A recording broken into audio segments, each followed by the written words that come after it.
All right, hello, hello, hello. I think we're looking good here.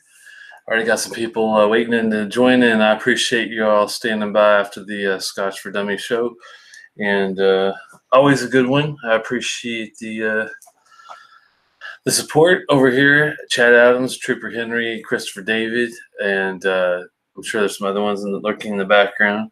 We're gonna take a look at a couple new ones for me.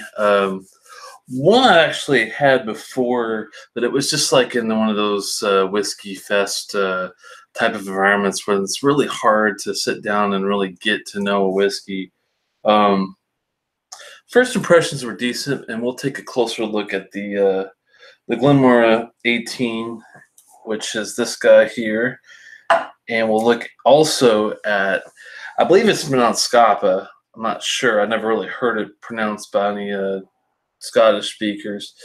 And Scotpa's been around for a while. They had a 16 that was pretty readily available for a while. Then all of a sudden, I guess they ran out of juice because they stopped doing the years, and now they just have the Orcadian.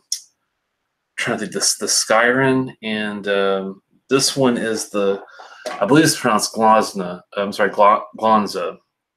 Glanza, I think that's how you say it. And most good to see you, man. Glad you got to stop by. And this is actually a peated offering from an islands, as in islands Talisker type dram. So this should be interesting. And then this guy is just a straight more forward space side. Very well priced on both. You can get both for under $100, pretty easy. 70-ish is the I think 70-ish to 80-ish was the price on both. And for 18-year-old whiskey, I mean it's hard to beat that. Now, does it rate the same as every 18-year-old out there? We'll get into that, but does it bring the flavor and bring the satisfaction? We'll see. Hey, good to see you, Dram. Glad you could join us from California. I think you were talking about popping open what was it? You were contemplating, I think, a Glenrothes. What did you go to afterward? I'm just curious if you are still sticking with the Glenrothes, or are you sipping something else? Dram's got really good taste with whiskey. He's one of the very first people that I traded salsa with, and had some really good stuff. We'll have to trade again sometime. I'll have to send you what I have, but I gotta get actually more tuned with Generous Paul, Mr. Lee, Praney, and Scott. They've recently got back active. Surprisingly, they sent some drams recently. I should get out and talk to you guys about that too, because that's going to be on the coming soon deal. I was kind of surprised. I didn't know they were sending them. Let me see if I can find the box real fast. Yeah, I've been sick, and I'm sorry for being away for so long. I was really, really bad sick with a combination of bronchitis, a really bad cold, and I think even allergies at the same time last week. So I was pretty much bedridden for the past week before, but now I'm getting back into it. Dram's having the classic laddie. Oh, that's a good one. That's that little blue bottle back there. One of my favorites. I appreciate the support there, Stephen. I'm glad you like the Enoch 24. It's one of my favorites for the price and for the year that you get, and the taste is, I think, pretty well balanced. It's a nice sherry influenced whiskey. It's hard to find, that sometimes, unless you go for your typical Glendronachs and whatnot. So to see an Enoch 24 and for $250-ish, man, that's just like an insanely good price for a 24-year-old whiskey, in my opinion. I think it was actually cheaper than that. Let me see if I still have the my list of it. The Enoch. Yeah, 200 actually. $199.99 for the 24-year-old. That's pretty damn good, I have to say. That's just that's just my take on it. Hey, Scotch for Dummies, good that you could stop by. I appreciate it. Hopefully, Drew's having fun. I didn't know if he was in DC. I would have said hi, but He's probably busy with the family. He probably last thing he's gonna have time for is a dram with somebody when he's got his kids. But anyway, let's go back and talk about yeah, Paul and Lee sent some goodies, and I was like, what is this? So we're gonna look at a 25-year-old cannabis down the road. This is not now, but they sent a 56.9% whiskey broker, independent bottling, filled in 91, bottled in 17. A sherry, but it's got a 62929 number. A bottle 80 at 555. That's quite a particular one. Canvas. Never heard of them. This is a distillery we haven't tried yet, so this just came out of the blue. Surprising. King's Barnes, Dream to Dram, 315.19, 46% ABV. I'm not sure what that is, but it sounds intriguing. Daft Mill, 2006 winter release for 2018, 46% ABV. Most likely colored in, most likely not natural color and non-chill filtered. So that's a good sign. Ardmaturin. I haven't heard of that one before, but that's interesting. A new one, 2018 Spirit, 55.3. That's definitely cask strength, you would think. Little Mill, 12-year-old, 40% ABV. Most likely has color added and chill filtered, though. I think that's a dead distillery, the Little Mill. I've heard of them, but haven't tried it. Someone sent a Highland Park Sven Warrior Series, 40% travel retail exclusive.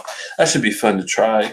A Port Dundas, that's another new one I have heard of but never tried. 28-year Clondalkin independent bottle, 50% ABV, natural color, non-chill filtered. Distilled 88, bottled 2017. Refill hogshead, 1 of 249. That's an interesting one there. Last but not least, Bunnahabhain Choi Chik Ada. That's the new Choi Chik from Bunnahabhain's peated version. So that'd be fun to try. These just came out of the middle of nowhere, though, and I'm going to have to try to get some inventory together for those guys first before I do salsa with anybody else for a bit, because I was not prepared that they were going to be doing this all of a sudden again.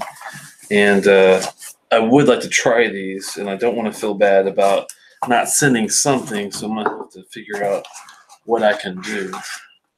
But they're pretty good about packing these peanuts and stuff. It's insane. But that's going to be a kind of a to come fun couple of drams, I think, here and there. And that just came the other day, so I'm gonna be excited about sorry about that, trying those. All right, let's get to the here and now. We're gonna start with the Glen Moray the 18, because the Glasna is peated. You always want to go with your non-peated first, even if it's sherry. Always go that route first. Glen Moray. Now, I have had their entry-level stuff. I do like the sherry to 15 a bit. That was probably my favorite. This is a little more aged, but the only thing that I don't think this has any sherry influence to it. I think it's more of a straightforward bourbon type of cask deal. Yeah, first fill American cask. So we're probably talking first fill bourbon. I'm guessing. It says the finest American oak cask, so definitely American oak. But nothing about well, it's sherry oak supposedly. Let's see here. Yeah, I think it's supposed to have a little bit of a touch of it. I don't know. We'll have to see about that. I think that might be pulling my leg on that one. Color is very, very on the lighter end. I don't think this has got coloring. It's non-chill filtered. I doubt it would bother, but it's 47 point. What is this? 47.2, which is very odd ABV on this guy. Yeah, it's kind of a very, very, very light, more hay than gold color to me. They call it antique gold, but I would call it more of a straw hay kind of a color. And I've let it sit out for quite a bit, at least 20 minutes, just to let it breathe. Oh, look, Trooper's having his last damn glass of PX, man. I love Lafroig PX. Yeah, that one died a long time ago. It died a good death, though. It was one of my favorite sips. Mm, nice nose. The first note, I'm surprised because I thought it was going to be a floral note, but it's actually a nice fruit note on the nose. So that's a plus to me. We got good ABV. We got an age statement. It's non-chill filtered. I, if it's colored, I guess it's possible. They don't really say. Typically, if it's not, if there's not coloring, they usually tell you. But it's such a light for an 18. I'd be surprised, but you never know.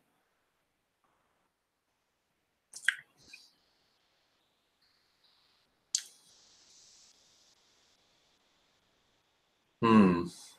You do have some floral notes coming in back on the nose. I want to have a quick taste just to bring out some of the more of the flavor.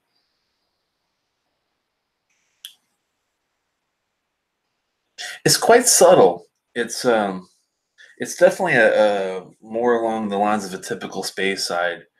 Fruit was the first note, which not surprising. Some florals in the back. They're bright. It's not thankfully there's no sawdust going on, no bitterness.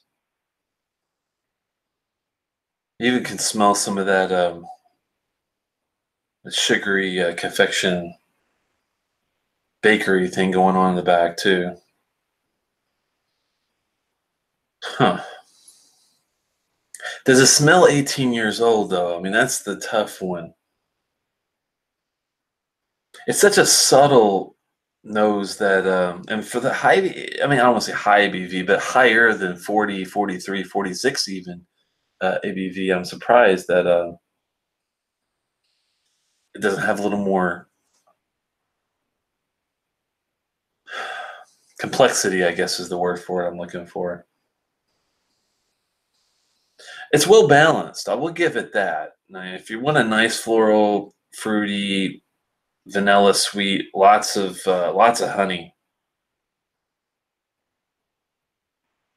honeysuckle on the nose. I feel we're gonna get a lot of honey on the palate too. Hmm.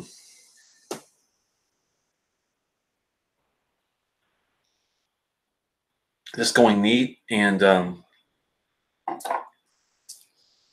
it's got a little bit of a bite to it. To me, it's kind of funny because 48 is usually not that big of a deal. If it's above like 52, I usually get the bite, but this has got a little more of a bite to it. Um, Thankfully, the fruit is there. It does have this slight astringent note bitterness with it too, but it's not like off-putting. It's more like if you are into pith, marmalade, like orange marmalade, lemon pith, that kind of thing. The finish is kind of drying. Um, Not my favorite type of toward the end of the palate and the finish, but hmm, the nose is better, I think, than the palate. Definitely get a lot more going on and sweetness on the nose. I don't get as much on the palate when it comes to that, but it might need a couple drops. I get the honey. I get the oranges and the lemons and that pithiness on the side still. It needs a little something, so let's give it a couple drops. I mean, literally just a drop or two. Actually, I've got my pipe cut here, so let's just do the pipe thing. Makes it a lot easier just to grab a couple drops.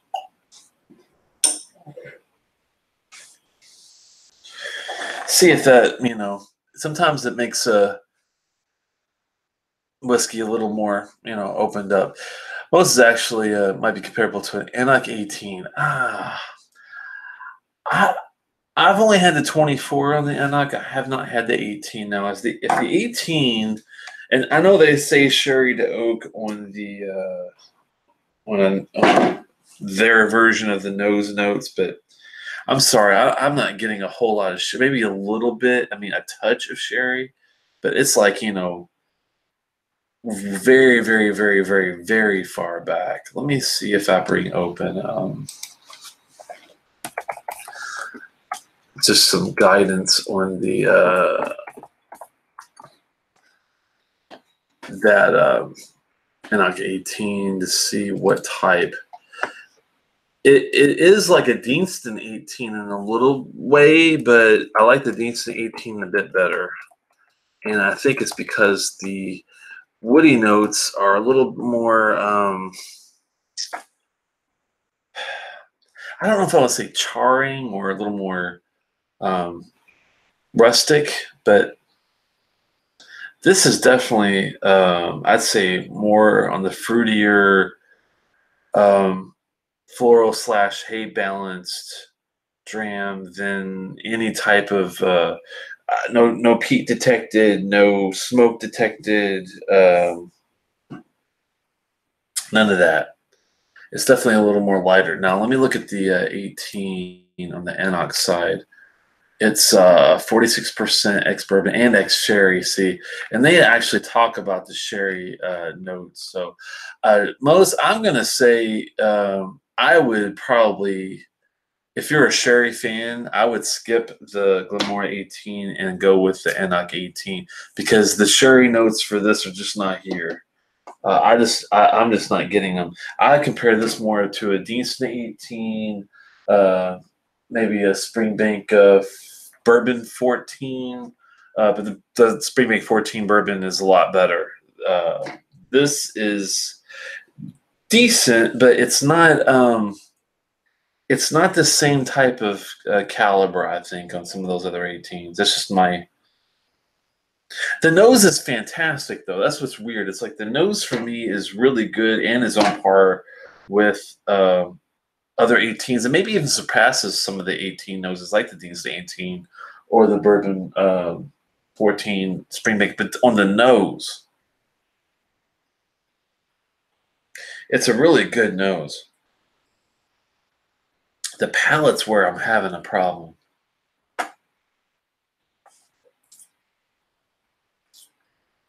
Not a bad problem per se. Now with the water, I'm getting a little more sweetness. It's better than without a couple of drops of water. Thankfully, at 47.2, we can handle it and not get weak. It's a decent medium mouth coat. It's not heavy, but it's thankfully not too thin.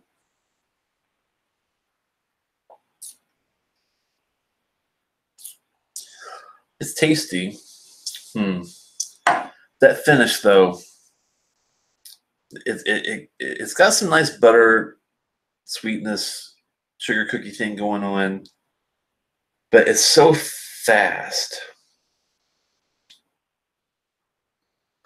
There's some residual sweetness going on. I'm having a tough time because it's like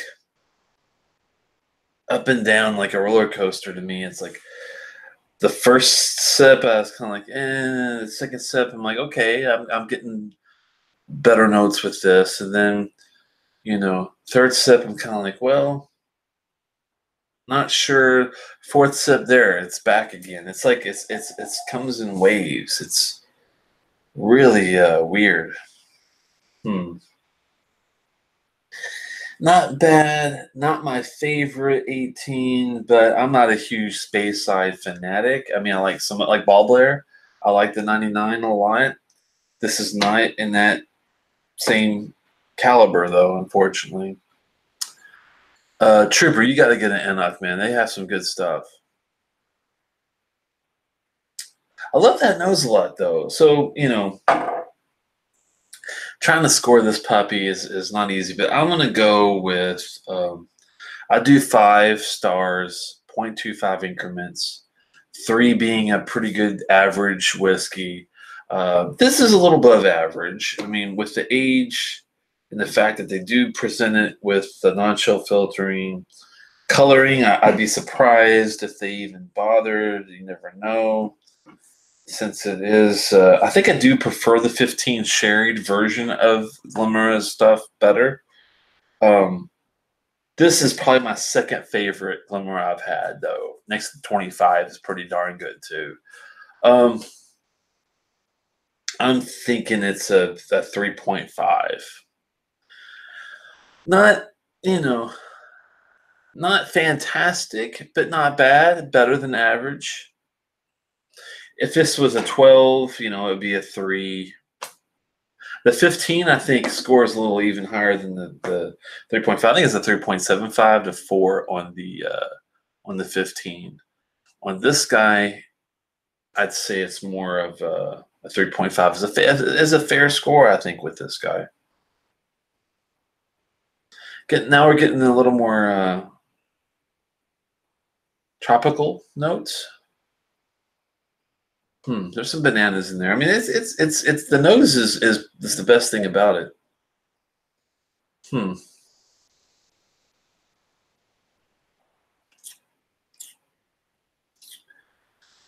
Just maybe with a little peat, or maybe a little sherry, or cask influence besides bourbon / American cask, whatever you want to call it. I think that would have helped here to boost it up past a 4.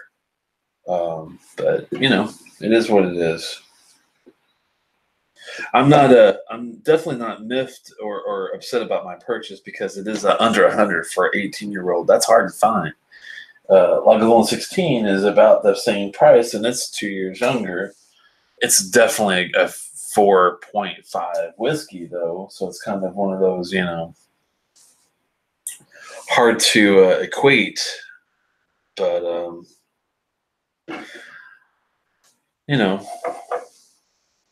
we can't like every form of whiskey out there. Some guys live and die by Speyside and dabble a little bit with the lowlands and the highlands, and they hate Islay and islands and things that I love, like Campbelltown. So it's kind of a subjective thing, but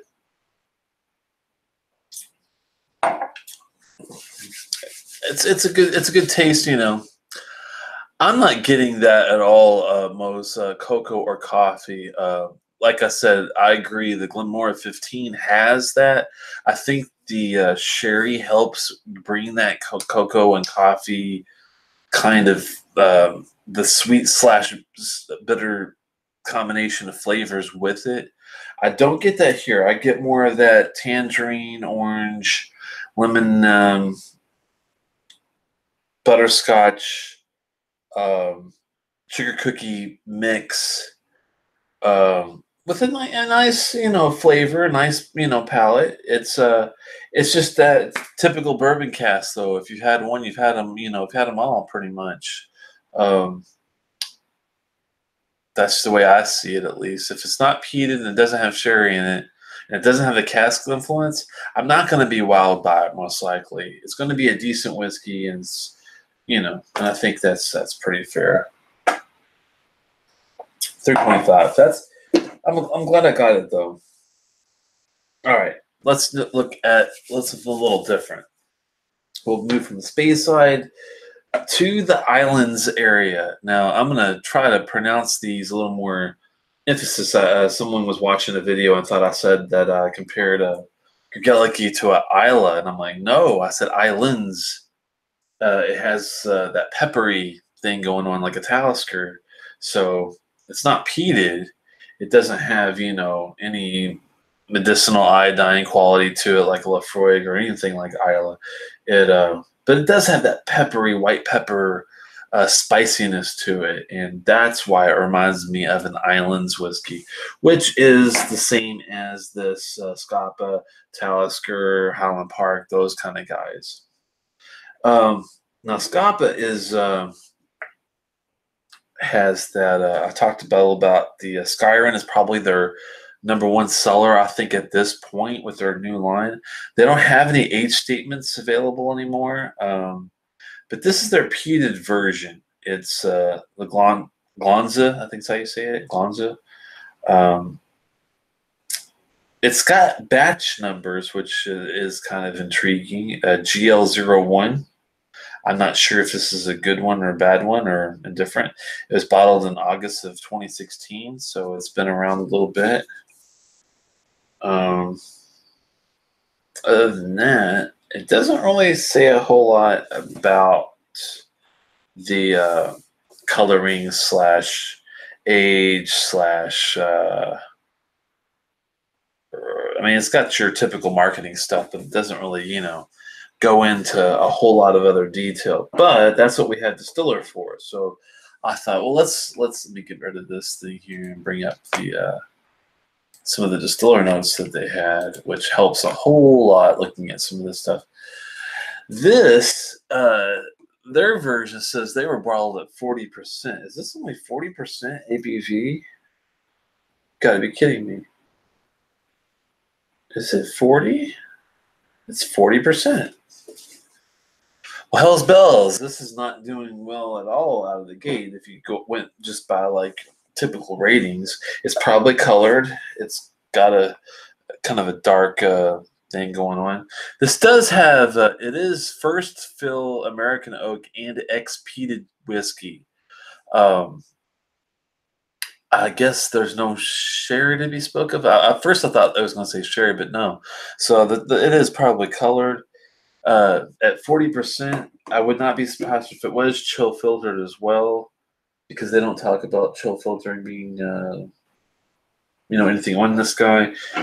And so we don't have an age statement. We don't have really anything. We don't have a high ABV. So, the reason I picked this bottle, though, is because this is the reason why you can't always just go by, okay, does it have an age statement? No. Okay, X. Does it have coloring? Yes. Okay, X. Does it have the chill filtering? It probably is chill filtered, X.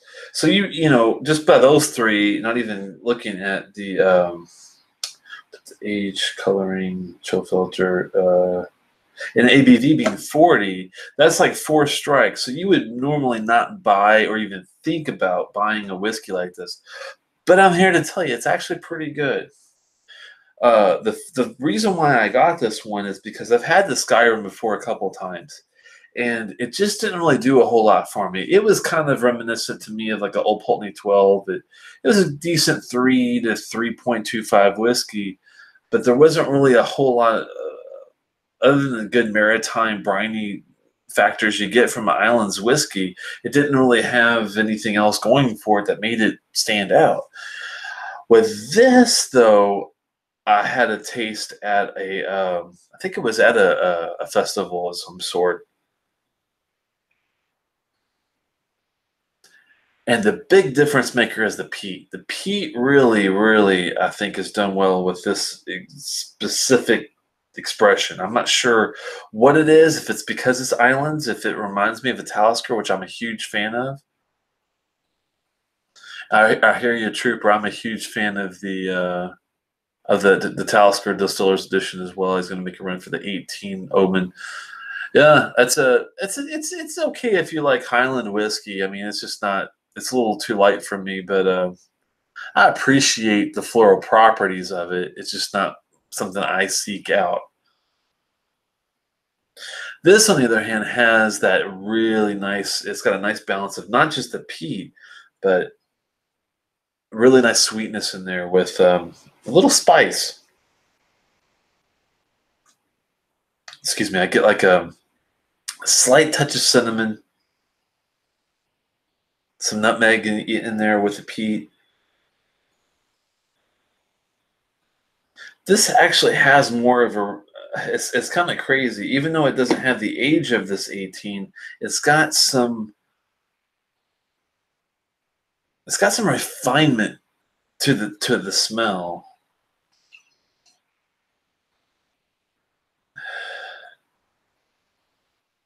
But it's subtle as well. It's not a peat bomb. It's not going to be high ppm like a Ardbeg or Lafroig. On the nose, it's reminiscent of maybe a Lagavulin or something a little less, like a Enoch has a good one called a Cutter. I would probably put that up against maybe a Cutter. Not saying it smells exactly the same, but it has that kind of quality to it.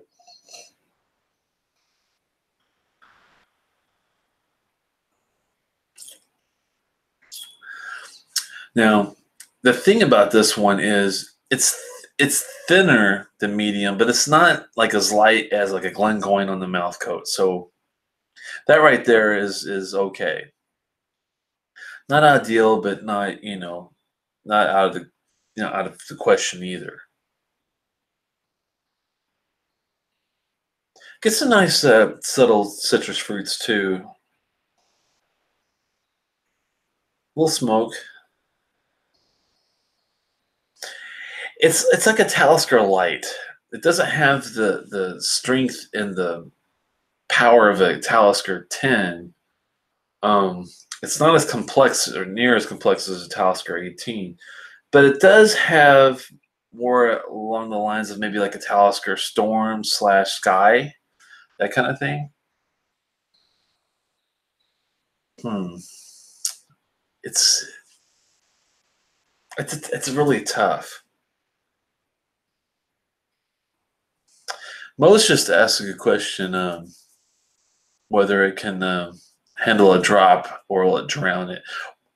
Never be too afraid, and I'll talk about that in a second. One, Quintanilla, good to see you, man. Glad you could stop by. And Steven saying, I have a Talisker you need to try, the Cast Strength 2003 20-year-old. Oh, man. Oh, you're going to make me cry, man. That sounds excellent. Is that a independent bottle or is that a distillery bottle that you found? Cast Strength 2003 20-year-old. Jeez, man.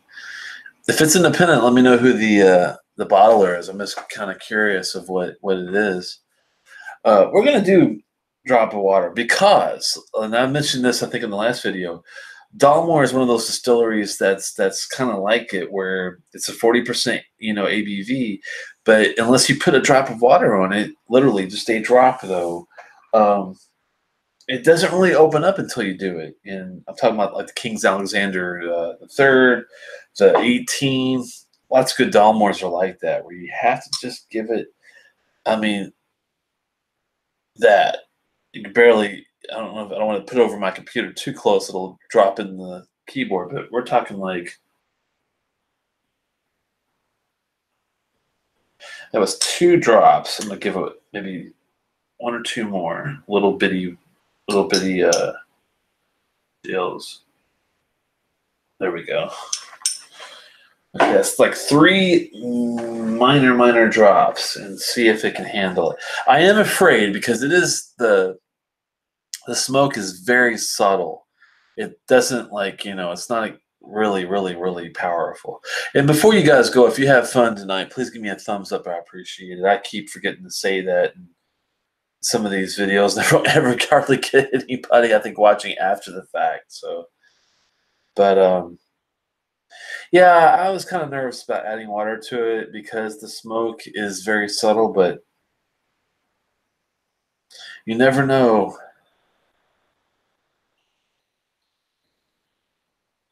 Huh.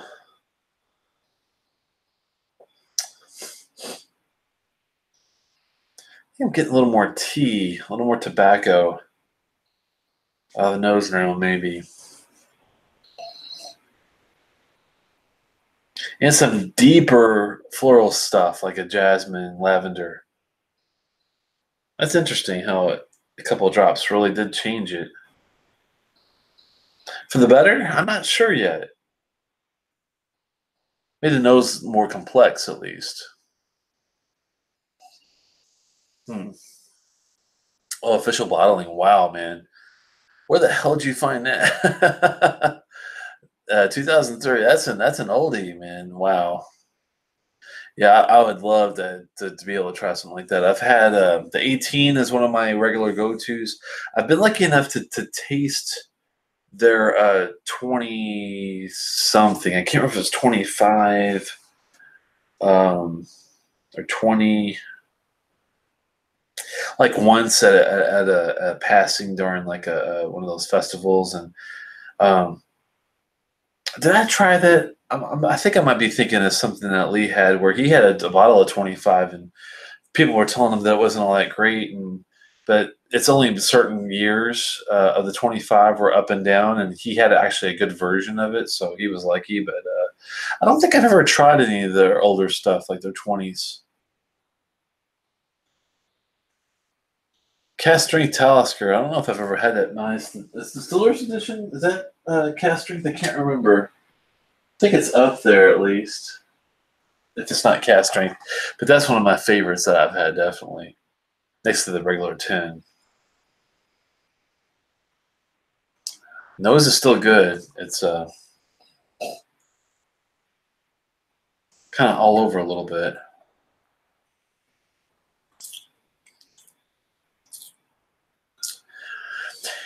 It's a definitely, I'd say it's tough.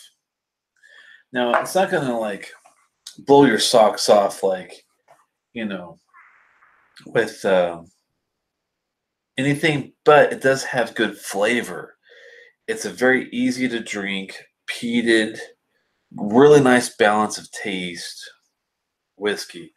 I do prefer it over a lot of just straightforward peaty stuff. Like the Choichek from Bunnahabhain was a little too straightforward for me. It didn't have the taste. Cabernet from Bunnahabhain's a little better. And this is probably more closer, if I'm going to compare it to another whiskey, is maybe a Bunnahabhain Cabernet. Because it's got a great flavor. It's got a good nose. The finish is a little lacking, though.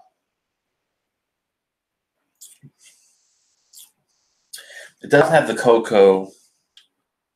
It's got a cola even finish, reminiscent maybe of a Glen Scotia 15, which is pleasant. It's got a little black pepper in it. Not much, though, not like a Talisker. It's not spicy. It's got a little spice, though. It's got a little bit of cinnamon, a little bit of nutmeg, a little bit of black pepper. But everything is pretty much on a low key basis uh, that's what makes it easier to drink, and it's a nice sweet dram with peat. So it's kind of, I do like it a lot for what it is. It's just not.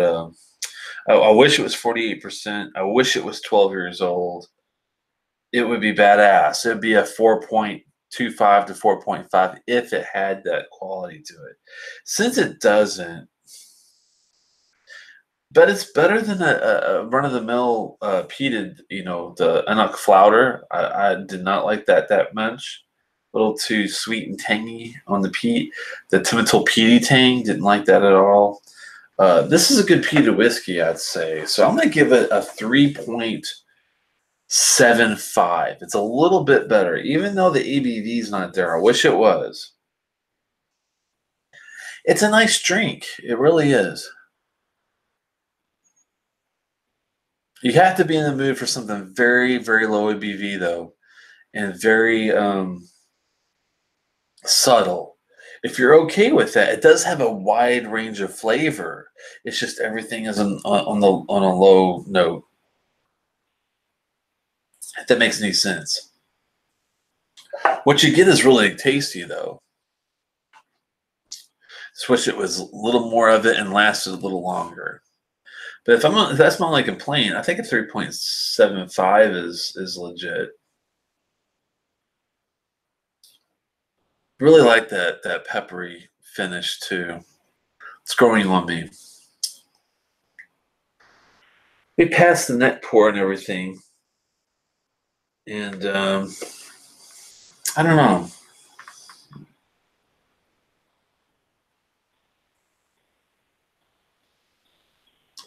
I will enjoy sipping on it for a while. We'll put it that way.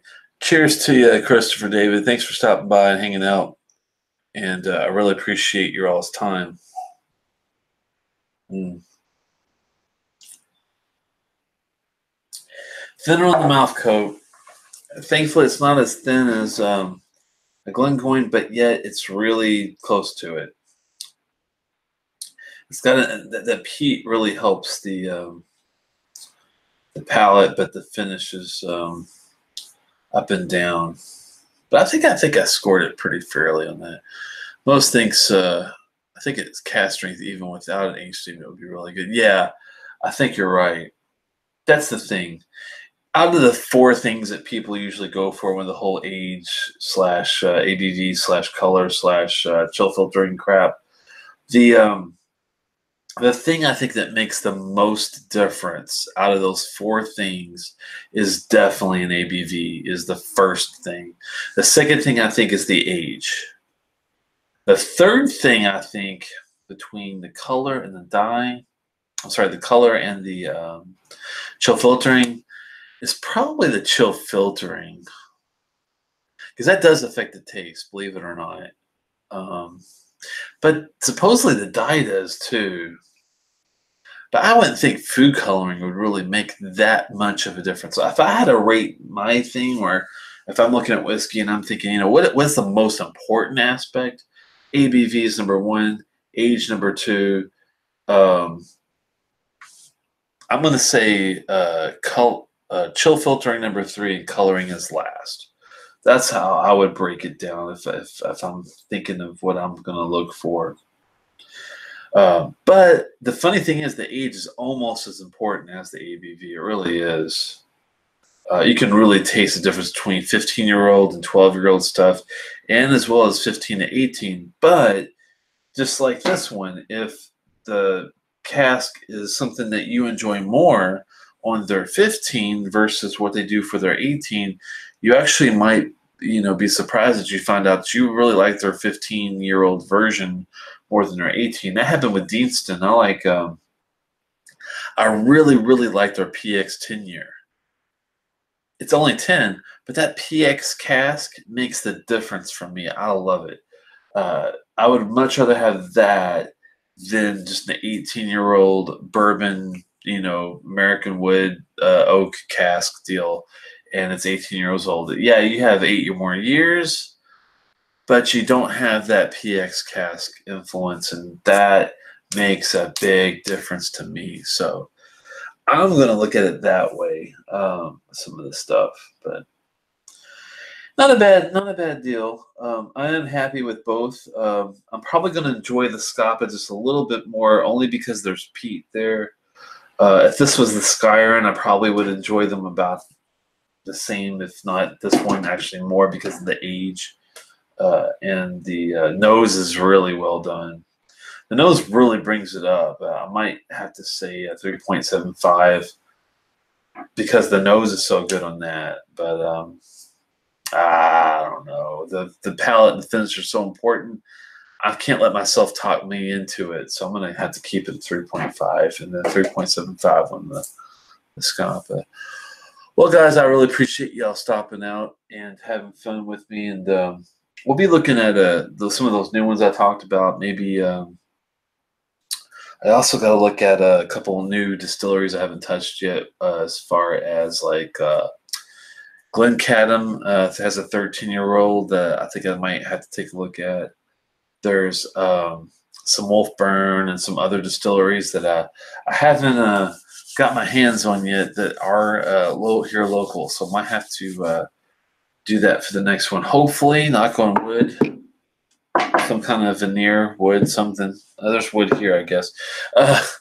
Hopefully I won't get sick anymore anytime soon, and be able to maybe even get one earlier one out. I'd love to get one out on a Tuesday or a weekend day just for fun to see what happens. Get maybe a little bit of camaraderie going with the Europeans, because I know like right now it's really ultra early for them. If I could do it earlier in the show, like around 4 or 5 my time, then I could hit those guys probably their prime time. That'd be kind of fun, and see how that goes.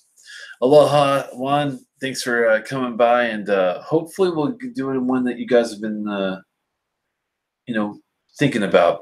I haven't ever got really any requests, so if you guys ever have something that you're kind of like, hey, Telex, why don't you take a look at this one for me? Send it to telex at outlook.com. That's TELEX at outlook.com. I'd be happy to maybe take a look at it if I haven't already.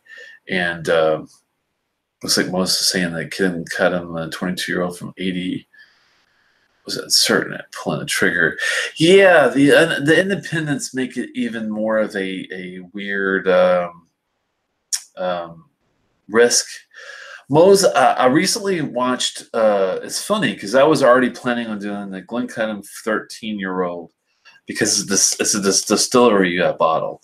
And I recently saw, I think Ralphie did a Glencairn recently, a review. I'm not sure if it was the 13, but it was definitely an age statement. And he thought it was a little different than normal, but he thought for a experienced palate that it would be well appreciated. It sounds like it reminds me, just not experiencing it myself yet, but it sounds a lot like the Inchgauer. If you're a person that can, get into a complex dram, it doesn't have to be, any one way, shape, or form. You just appreciate a nice complex whiskey. The Glencairn and the Inchgauer are distilleries to get into. That Inchgauer Flora and Fauna I've got back there did not last very long because it's that good. It's actually pretty good. It's probably one of the best Flora and Fauna bottles I've had. And I've had a few of them to try. So if I was going to go and get one, that's there's lots to pick from. I think the Inchgauer would be one of the top ones next to a Klein Leash and some of the other better distilleries out there. So, yes, Lanchava there, Steve and Connor. Thanks for the well wishes. And hope to see you guys here very soon. If not, then definitely next Thursday is my plan. And always having fun getting these distilleries out. And that's the plan. The ones that I've already done the independent bottlings for, I'm going to try to get an actual distillery version. So I would definitely go for the Glencairn distillery version before you go with the independent, because I've heard the distillery offerings are actually good, the new stuff. So I think it's worth a look, at least, to see. I'll definitely let you know if I get my hands on that Glencairn 13 soon. That's on my radar. I'll probably be doing that one next, unless I hit one of those new bottles that I mentioned earlier from the guys that were sending some salsa out. So, well, it's Lanchava again, and hopefully see you guys soon. And I'd say, for the price, I think it's worth pulling the trigger on them.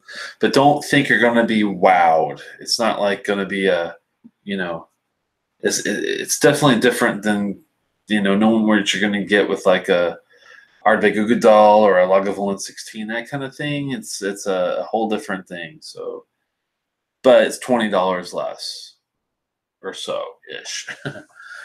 See ya.